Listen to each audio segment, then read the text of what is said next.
part of spiritual development is to recognize the satanic tendencies that characterize you and to fully wrestle with them and to integrate them. That's the thing. It's not so much to cast them away, it's to transmute them.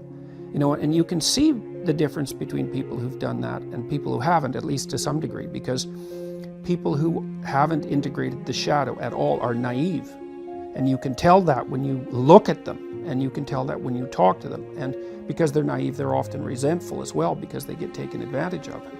And someone who's integrated that more, they're dangerous in the martial arts sort of way, which is they're dangerous, but they don't have to use it because their presence radiates,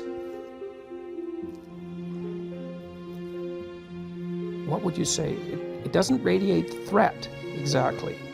Well, certainly strength, but it's the potential for havoc. That's the right way of thinking about it. There's an implicit potential for havoc, and that's really necessary. It's one of the things that gives people self-respect. This is an interesting thing about the integration of the shadow, because recognizing yourself as the locus of evil, let's say, actually, in some sense, gives you far more respect for yourself, strangely enough, because the same respect that you might have for a wild animal or even a monster. It's like, and so then maybe you learn to treat yourself differently. Like, I think this is particularly true with regards to the discipline of children. You know, if you know that you're a monster and that will manifest itself in your life, consciously or unconsciously, and if it's unconsciously, it's not good, then you become better at disciplining children. And the reason for that is that you don't want to expose them to your dark side.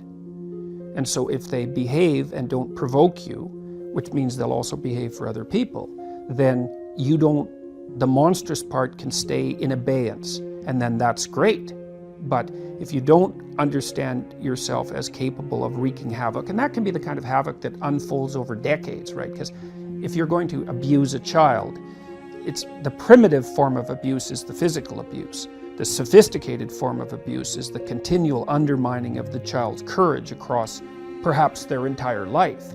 And that there's a terribly monstrous element to that. And if you're not respected properly by the child, say, you will absolutely take revenge on them. And, you know, that's the whole, in some sense, that's the whole Freudian psychoanalytic story. It's not all of it, but it's a huge part of it.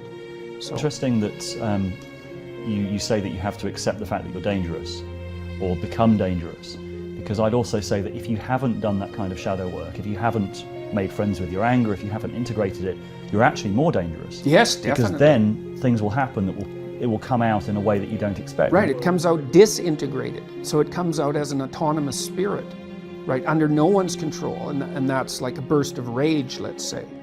You know, when you hear about a mother who's done something terrible to one of her children, that's the reason, is that, you know, maybe she's just been laid off, maybe she went out and had too much to drink, maybe she's hungover, you know, she's angry and lonesome, and she's overwhelmed by the responsibility of the children, and she has a child who's testing, and she doesn't know how to limit it. And one day, the child tests at exactly the wrong time, and it's like mayhem. And everybody goes, well, what happened? It's like, well, 7 terrible things came together at the same time and produced this outburst of disintegrated rage. And like, look the hell out when that happens, you know? So, yeah, you want to have that. You either have that or it has you. Those are the options.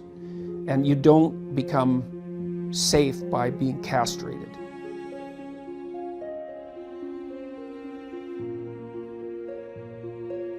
Well, what you want to do is face the dragon and get the damn gold. That's what you want to do. Well, you have to be a paradoxical being even to do that. So, you know, in The Hobbit, it's Bilbo in The Hobbit, you know, he's kind of this little underdeveloped, overprotected Shire dweller, and he's called on a great adventure to go and find the dragon, and he has to become a thief in order to manage it. Well, that's pretty weird, you know. It's like, well, it's because as a good citizen, he's just not enough to conquer a dragon. He has to also become a bad citizen in some sense. He has to incorporate the part of himself that's monstrous, let's say, and develop that and hone it. And that's to say that, well, if you're harmless, you're not virtuous. You're just harmless. You're like a rabbit. A rabbit isn't virtuous. It just can't do anything except get eaten. It's not virtuous. If you're a monster and you don't act monstrously, then you're virtuous. But you also have to be a monster. Well, you see this all the time. Harry Potter's like that too. It's like he's flawed, he's hurt, he's got evil in him. He can talk to snakes, man. He breaks rules all the time. All the time. He's not obedient at all. But you know, he has a good reason for breaking the rules. And if he couldn't break the rules, him and his little clique of rule-breaking, you know, troublemakers, if they didn't break the rules, they wouldn't attain the highest goal. So it's very peculiar, but it's a very, very common mythological notion. You know, the hero has to be a monster, but a controlled monster. Batman is like that, you know. I mean, it's everywhere. It's the story you always hear. One question is, you know, you're kind of implicitly moral insofar as you're socialized. But that's sort of procedural, it's just built into you. This is different. This is also becoming conscious of it and expanding out your personality into dimensions that it wouldn't normally occupy. So this happens to people all the time. So, for example, lots of my clients, my clinical clients, are too agreeable. And they're generally women, because women are more agreeable than men, but not always, because I've had agreeable men as clients as well. And what happens is they're resentful and they don't know how to stand up for themselves, and it's because they're very compassionate by nature. And so if you're entering into a negotiation with them, they'll let you win. Well, that's not so good, because you know you need to win too, especially if you're in an organization of adults where there's a struggle, right? When you have kids, you can let them win, especially infants. You have to let them win, and that's partly why compassion is so necessary. But as a basis for negotiation between adults, it's like, sorry, it's insufficient. You have to be a bit of a monster so that you can say no. And so a lot of what you do in psychotherapy is treat people's anxiety and depression. That's a huge chunk of it. Help them straighten out the way they think. That's a huge chunk of it. But another chunk of it is, well, let's toughen you up. You know, let's put you in a position where you can bargain. Let's teach you how to assert yourself and stand up for yourself, and that's assertiveness training, and it's a huge chunk of psychotherapy. And you need to learn it. It's like, because part of how you regulate your interactions with other people is to negotiate. And you cannot negotiate unless you can say no. You can't do it. And it causes conflict to say no, and if you don't like conflict, which is basically the definition of being agreeable, then you can't tolerate the conflict, and so then you can't negotiate on your own behalf, and so then you keep losing, and you're bullied, and you know, it's not good. Then you get resentful, and it's really not good. So you have to develop your inner monster a little bit, and then that makes you a better person, not a worse person. It's weird, but that's just how it is.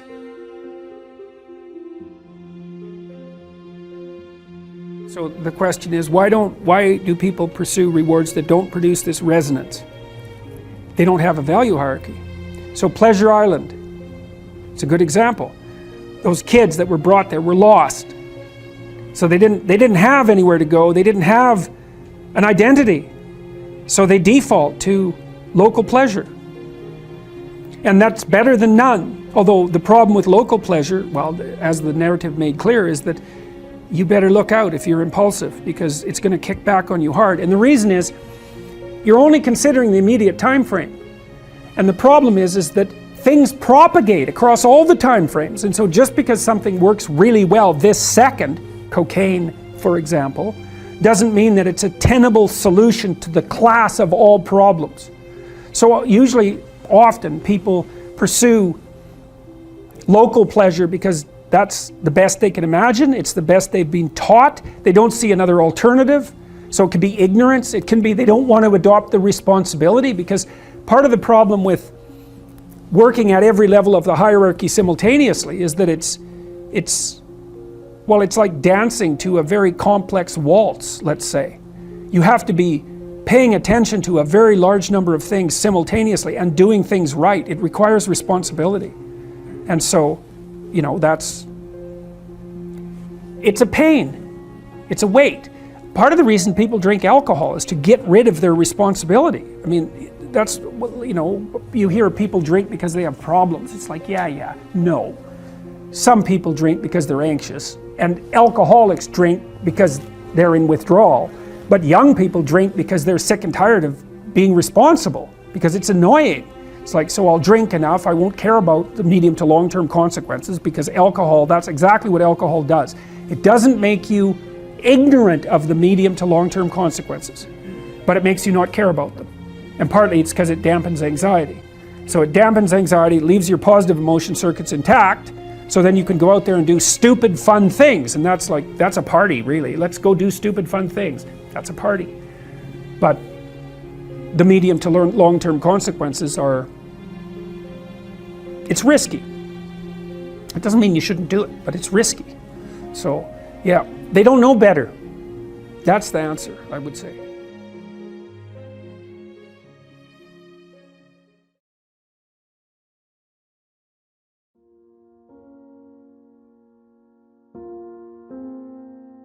When I talk to people about doing the future authoring program, they often put it off, and it's not surprising because it's hard. But it's more than that. They think, well, I don't know how to write. I'm going to do a bad job. I don't really like assignments. I'm going to have to do it perfectly. I need to wait till I have enough time. And like one of those is enough to stop you cold, and all 5 of them, you're just done. And so I tell people, do it haphazardly, a tiny bit at a time, and badly, because you can do that. I tell my students when they're doing their theses, master's thesis, write a really bad first draft. And then we have a little conversation about that, because they don't think I mean that. Because it sounds like a cliche in some sense. It's not a cliche.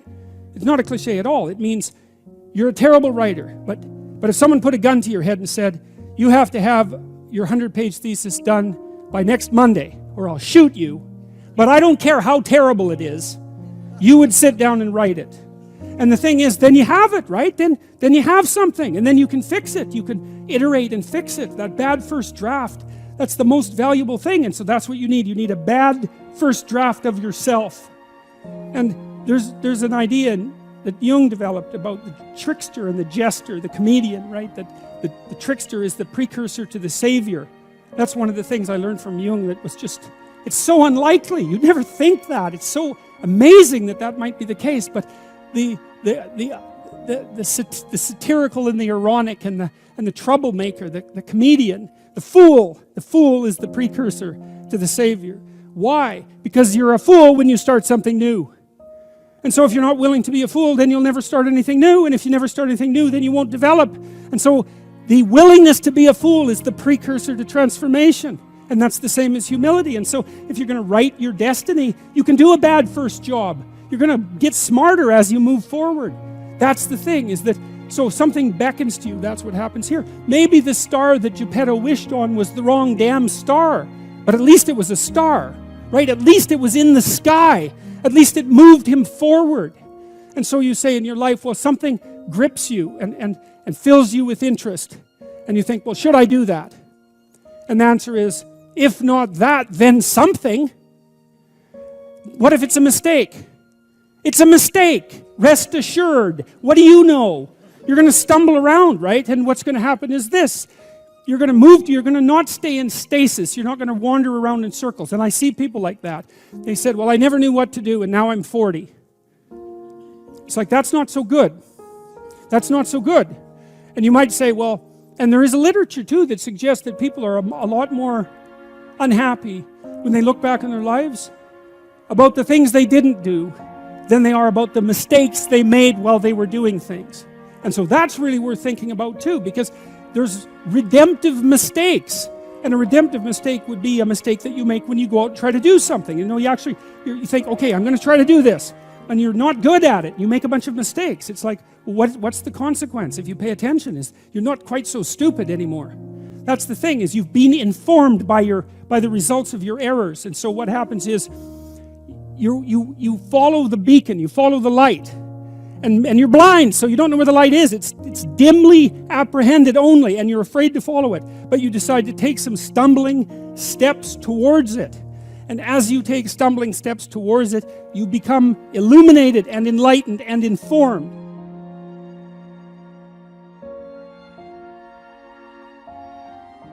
What are you afraid of? Well, okay, you're afraid of everything. Well, let's get something specific you're afraid of. Well, I'm afraid of an elevator. Okay, an elevator. So I have a client, she's afraid of elevators. The elevator door opens, she goes, "That's a tomb."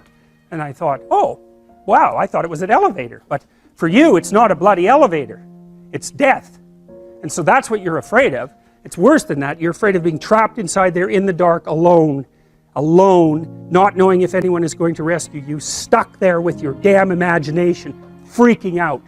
It's like, and if that's not, and then maybe you have a heart attack because you're so terrified and you die. It's like, you know, so that's the elevator. Well, it's no bloody wonder no one's going to get into something like that. And then maybe underneath that is your distrust in the mechanisms of society, right? Because, you know, a normal person, those weird creatures, they'll get an elevator, what the hell, they don't care. And partly it's because they have an implicit belief, even if the thing stops, somebody will come along and rescue them. And usually you don't even think about it, right? It's like, oh, what the hell, it's an elevator. It's like, the danger is invisible to you.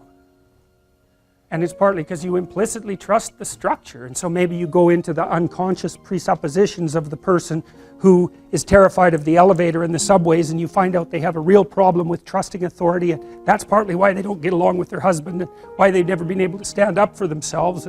So then you say, okay, well, you're afraid of the damn elevator, but it's not an elevator, it's a tomb, and the tomb is partly you and it's partly the elevator and partly your unconscious mind. And so, well, what can you handle? Can you go and look at an elevator from 10 feet away? It's like, yes. Okay. How about 9 feet away? Yes. 5 feet? Yes. 4 feet? No. Okay, no problem. 4.5 feet. We're going to go from that elevator. We're going to look at the damn thing until you're bored of it. Because that's what we're trying to... You should be bored of the elevator. Because then you're not afraid of it, obviously. It's like, it's an elevator. You just don't notice it, right? So... this week they're 4.5 feet from the elevator. Next week they're a foot from the elevator. And the week after that, the horrible gates of hell open and they look inside and they don't run. And so, hey, they're tougher than they thought they were. And that's what you're teaching them, actually. You're not teaching them that the world isn't dangerous. Because that's a stupid thing to teach someone. Bloody right, the world is dangerous. It's terrifying. And sometimes people they realize that. And the veil lifts. And they see horror everywhere. They see that. And then they think, well, I'm just a little rabbit. I'm over here in the corner. I can't move. I'm petrified. And then they can't move. They hide at home. They cower at home because everything has become a predatory domain. And so what you teach them is you're not as much of a rabbit as you think. And part of that is that you help them grow some teeth so that they can go home and have that fight with their husband that they should have had 25 years ago. And it happens very frequently with agoraphobic clients that you get them so they can go on the damn elevator and they can go on the subway and they can take a taxi. Maybe they learn to drive. Wow. They get some autonomy and then they're a little tougher, and so then they can stand up for themselves, and they go back and, like, their husband might not be very happy with any of this. Really, it depends on what sort of guy he is, you know. If he's a real tyrant, he might be just perfectly happy that he's married to someone who, you know, is afraid of her own shadow, because then she won't ever leave. And so that's a nasty little story, and believe me, it's not uncommon. So she gets tougher by facing what she fears, and what she finds out is there's a hell of a lot more to her than she thought. And that's really what happens when you do behavior therapy with someone who's agoraphobic. It isn't really that they get less afraid, it's that they get braver. That's way different. It's because brave is alert and able to cope. And you learn something, and so what happens then is the star moves. You move 10 feet towards it and you think, no, that's not right. I didn't get it right. It isn't there, it's actually there. And so then you see it somewhere else and you shift yourself slightly and you move forward, and that's what happens, is that you continue as you change. The thing that guides you forward moves, right? It's like God in the in the desert in Egypt, the pillar of light that you're following, it's moving. It's not a permanent thing. You move towards it, it moves away, it guides you forward. And so you say, well, is what I'm aiming at paradise itself? And the answer to that is no, because what do you know? You couldn't see paradise if it was right in front of you, but you might get a glimmer of it. And so you move towards it and you grow. And then the next time you open your eyes, you see a little bit more clearly. And that's what happens, is that just happens over and over, right? It keeps moving. And so you move like this.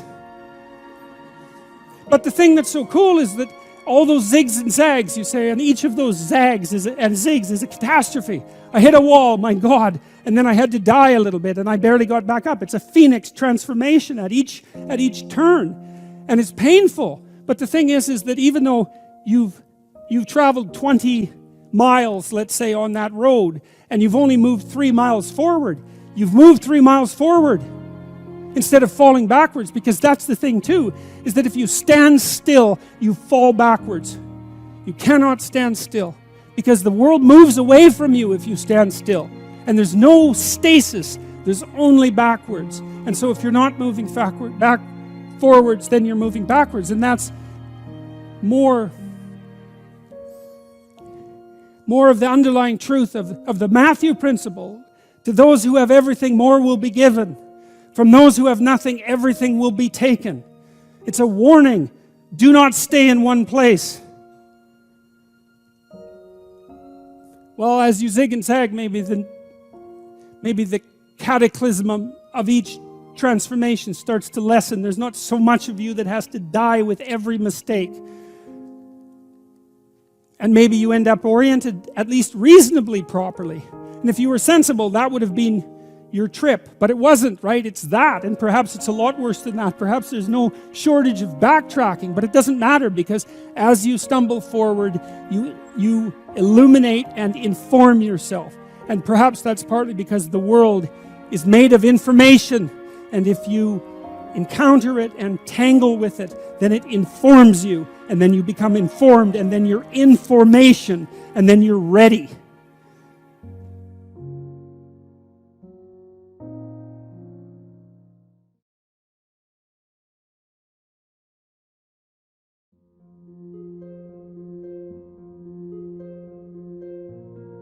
Because it could be that there are ways of being in the world that justify the world. And there are ways of being in the world that make the world unbearable. And I believe that the narrative that runs through the biblical stories is precisely a dialogue between those two types of being. And the optimistic part of the story is that being requires limitation and suffering. There's no escape from that. But there are modes of being that allow that to be perhaps even more than tolerable. Perhaps there are modes of being that allow that to be good. And it's a straight and narrow road. It's a very difficult road to tread. So I think, well, that's possible. You know, I'm not an optimist by nature.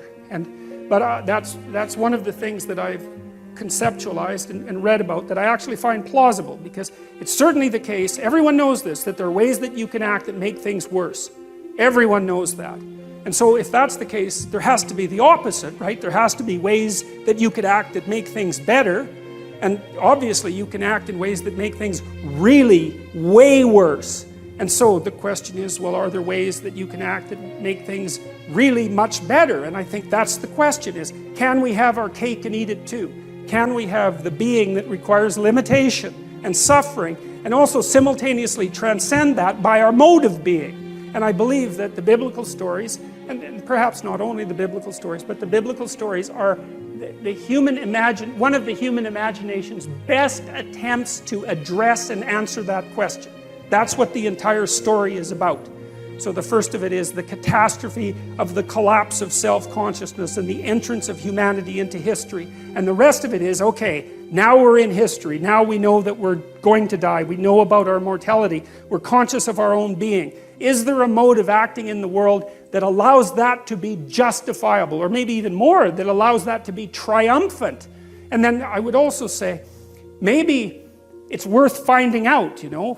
That's the other thing that's so interesting, because you've got this short time on earth, and there's lots of things that are very, very difficult to contend with, and you have the problem of tolerating yourself even in all your insufficiency. And one of the things that seems to me to be the case is that if you adopt a sufficiently profound mode of being, if you attempt to do that, then the mere act of lifting up that weight is enough to justify the fact that you're insufficient and mortal and bound by tragedy. And I believe that, and I believe people believe that, because if you watch how people act, they look for people they admire. And they do admire people, right? It's a natural phenomenon. You see it starting with children. Children admire and then they imitate. And we look to people who seem to be able to bear the burden of being in a heroic manner, and there's something inside of us that calls to that, and that makes us want to mimic that and to follow it. And I think that that's the deepest and most profound of instincts, and I think it's right. And the notion that it was good, well, even if you don't believe that, and because maybe it's not as good as it could be, I would say it's incumbent on you as someone who participates in the process of furthering creation to act as if it could be good at least, and to further that with all of your efforts. Partly because what the hell else do you have to do that could possibly be better than that could possibly justify your existence more than that? And you know perfectly well, if you have any sense at all, if you think clearly about it at all, is that that's what you want to see in everyone else. You're desperate, and maybe you're cynical, and now and then someone appears that acts at least momentarily like a light in the darkness, and that lifts your spirit up and gives you a little bit of hope and maybe helps you continue on. Well, that's obviously a call to being. It's a statement from your own soul that says, well, there's something about that's how you should be. And maybe then, well, we get a chance to participate in what is good.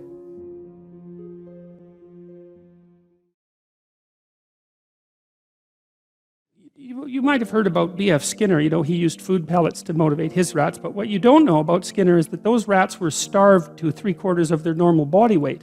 So they would work for food, man.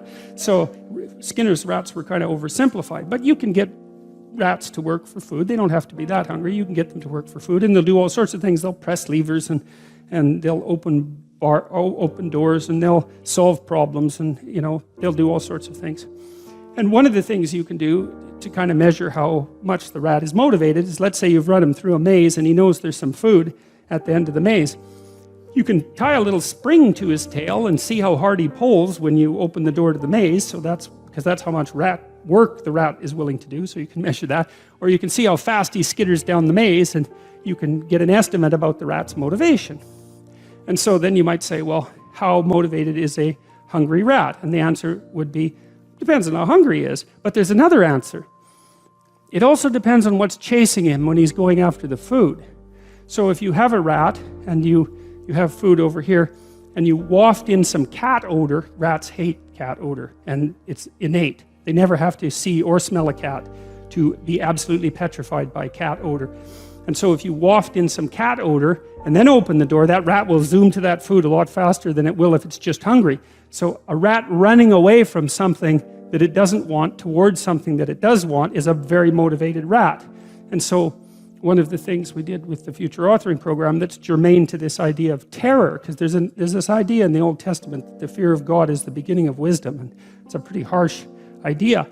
But there's something really useful about it, because one of the things you see with people all the time is that maybe they're trying to stumble forward towards their ideal, as poorly defined as it might be, but then they're afraid, right? They're afraid about what they might encounter, and that stops them, because fear does stop people. It freezes you like a prey animal, and so people move ahead, but then they get afraid, and then they stop moving ahead.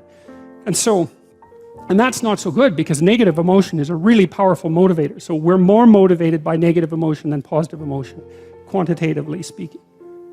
Quantitatively speaking, you can measure that. And that's, I think, because we can only be so happy, but we can really be suffering and dead, So we have to pay more attention to the negative.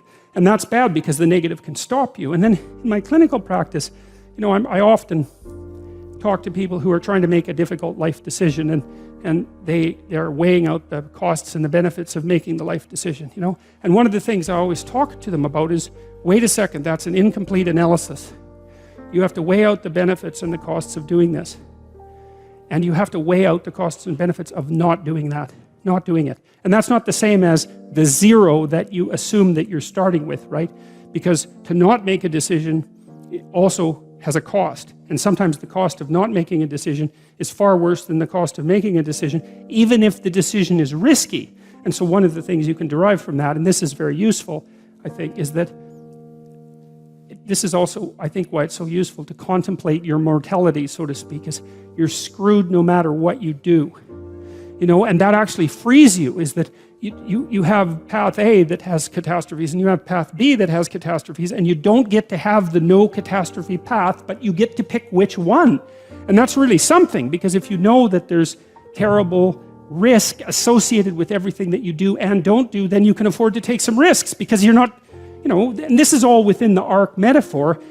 I'm still making the case that despite the fact that your life is essentially catastrophic, you can make a covenant with the highest ideal, and that will take you through it the best way possible. I'm still making that case. So then you think, okay, well, I'm trying to make this decision. I'm going to go try to do something difficult, and isn't that terrifying? And then you think, yeah, but wait a minute. What's really terrifying is not doing it. And then you think about the cost of not doing it. So in the future authoring program, we have people do this little meditative exercise, which is, okay, just think about your insufficiencies by your own definition, right? The way that you don't do what you know you should do. About the things that you do that you shouldn't do, that you know you shouldn't do beyond a shadow of a doubt, right? There's some things like that. And that's bad habits and poor aim and all of the resentment and hatred and aggression and unresolved conflicts and all those things that are dementing you and warping you, and then think, okay, those things get the upper hand, man. They get the upper hand, and they take you the worst possible place you could go in the next 3 to 5 years. What exactly does that look like? And so you sketch all that out, and you think, hey, I don't want to go there. And so the next time that a temptation comes up, you think, well, it'd be a lot better for me if I didn't succumb to this temptation. It's like, that's kind of weak, eh? You'd look a little better if you didn't eat like a cheesecake a day or something like that.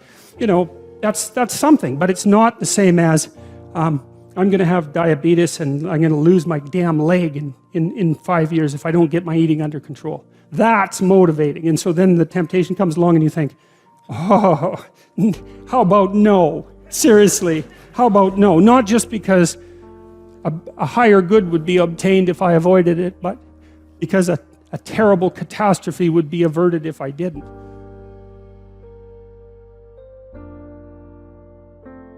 Well, so you want to get your fear behind you, right? You want to get it behind you where it's pushing you forward instead of in front of you where it's stopping you. And you get your fear behind you, pushing you forward by actually thinking through the consequences of not putting your life together. And the least of those is that you waste it and suffer, right? Because you're going to suffer anyways, man. So you waste it and suffer. That's a bad deal. Because maybe if you're going to suffer, you could at least do something noble and glorious and upright and powerful and honorable and admirable and helpful and difficult. You know, that's just so much better. And maybe that's good enough so that you think, hey, you know, little suffering, it's basically worth it. At least it's a way forward, you know? At least it's a way forward.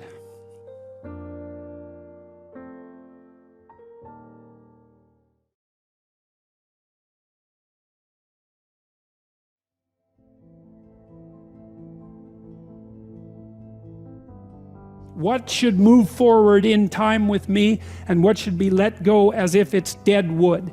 And the more dead wood that you let go of and burn off when you have the opportunity, the less it accretes around you. Here's something interesting about forest fires, you know. People have been trying to prevent forest fires for a long time.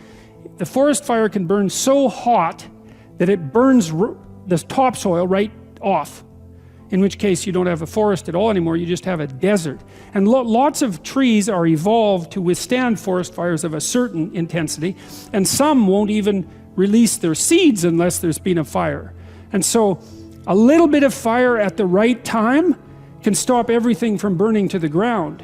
And that's also a really useful insight, a metaphorical insight into the nature of sacrifice, right? It's also a lot easier to let go of something when you're deciding to let go of it, because you've decided yourself that you're done with that. It's a weak part of you. It needs to disappear. You do that yourself, it's much better and much easier than it is if it's taken away from you forcibly, in which case you're very much likely to fight it. There's another interesting thing here, a motif that runs through the entire Bible. It's a very, very powerful motif, and it's partly associated with this idea of walking with or walking before God. And you know, in the New Testament, Christ says something like, thy Father's will be done, and he means that that will should be done through him. And so I won't be able to state this exactly right, but it's something like this.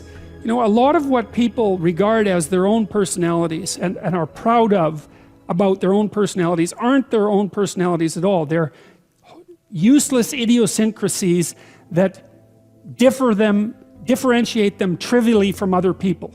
But they have no value in and of themselves. They're more like quirks. I remember once I was trying to teach a particularly stubborn student about how to write, and she had written a number of essays in university and got universally walloped for them, and the reason for that was she couldn't write really at all. She was really, really bad at writing. And so I was sitting down with her trying to explain to her what she was doing wrong, and she was being very annoying about it, very recalcitrant, very, very unwilling to listen. That was a pearls before swine thing, you know.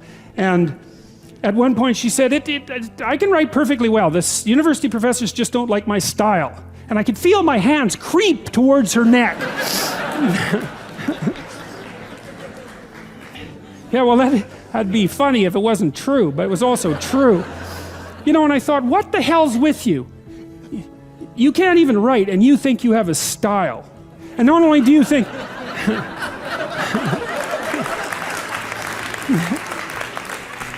Yeah, not knowing how to write is not a style. That's the other point, right? And so, you know, she instead of humbling herself, which was necessary and okay, right? Because she was a new university student. It's like, of course you don't know how to write. When were you going to learn? In school? I don't think so. Well, so she was proud of her insufficiency. That's arrogance, right? That's not humility. It's self-deception and arrogance. To be proud of your insufficiency, that's a very foolish thing. And that means to cling to the parts of you that are dead.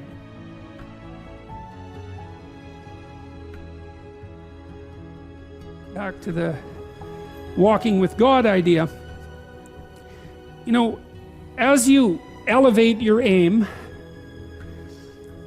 you create a judge at the same time, right? Because the new ideal, which is an ideal you, even if it's just an ideal position that you might occupy, even if it's still conceptualized in that concrete way, that becomes a judge because it's above you, right? And then you're terrified of it, maybe. That's why you might be afraid when you go start a new job, right? Because this thing is above you and you're terrified of it, and it judges you. And that's useful because the judge that you're creating by formulating the ideal tells you what's useless about yourself, and then you can dispense with it. And you want to keep doing that, and then every time you make a judge that's more elevated, then there's more useless you that has to be dispensed with.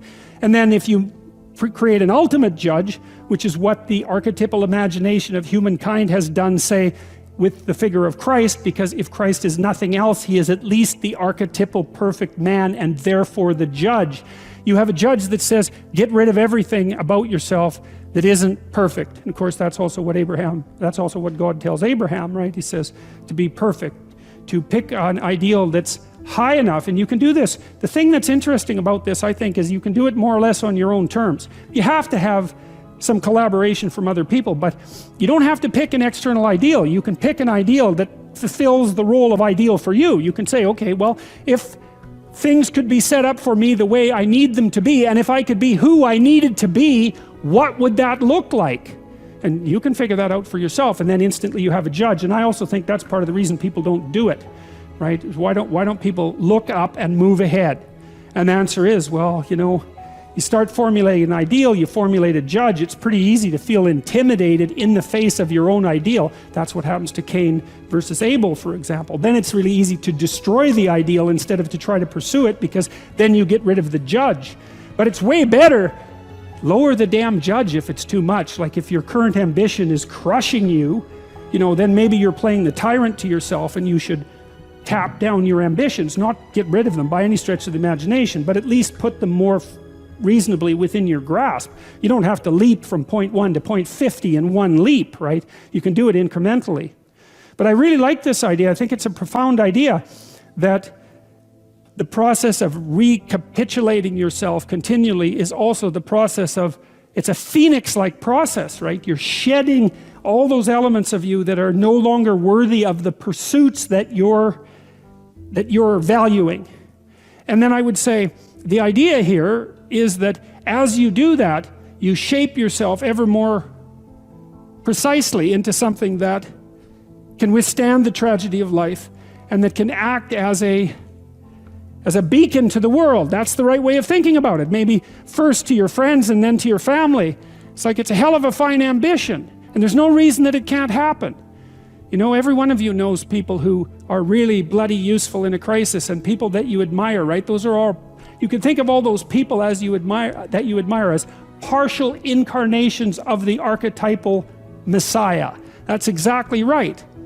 And the more that that manifests itself in any given person, then the more generally useful and admirable that person is in a multitude of situations. And we don't know the limit to that. But people can be unbelievably good for things, you know. It's really something to behold.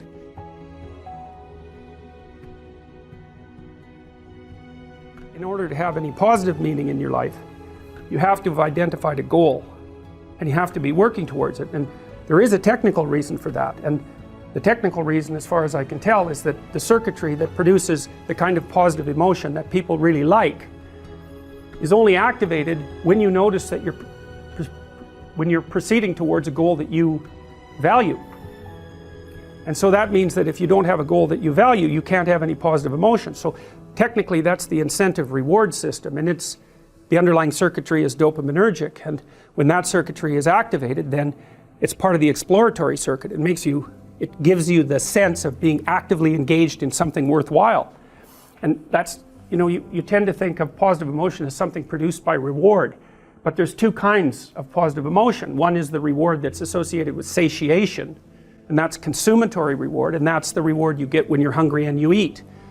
But the thing about eating when you're hungry is that it destroys the framework within which you were operating, right? It's time to eat.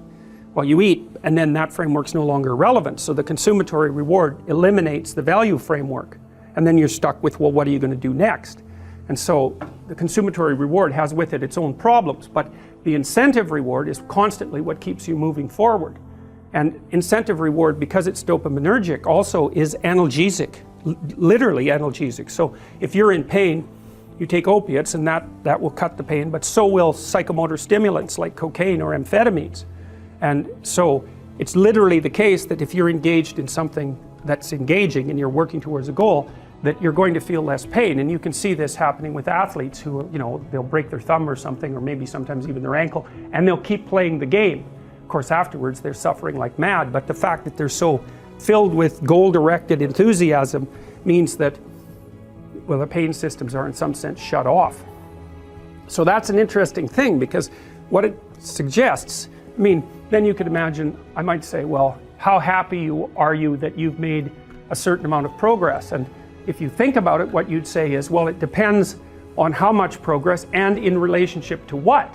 So hypothetically, you're going to be happier if you've made quite a bit of progress towards a really important goal. And then you have to think through what it means for a goal to be really important, because that's not obvious. Now, you could say, you're in this class and you're listening to some information, and maybe there's two reasons for that. You might find the information interesting per se, but let's forget about that for a minute. You need to listen to the information so that you can do well on the assignments, so that you can do well in the class. You need to do well in your classes so that you can finish up your degree. You need to finish up your degree so that you can find your place in the world. You need to do that so that you're financially stable, and maybe you can start a family and have a life, and that's all part of being a good person, something like that. And so that's a hierarchy of goals, and you might say that being a good person would be the thing, however vaguely thought through, that's at the top of that hierarchy. And then when you're doing things that serve that ultimate purpose, then you're going to find those more meaningful, and that meaning is actually produced as a consequence of the engagement of this exploratory circuit that's nested right down in your hypothalamus. It's really, really old. It's as old as thirst and it's as old as hunger. It's really an old system.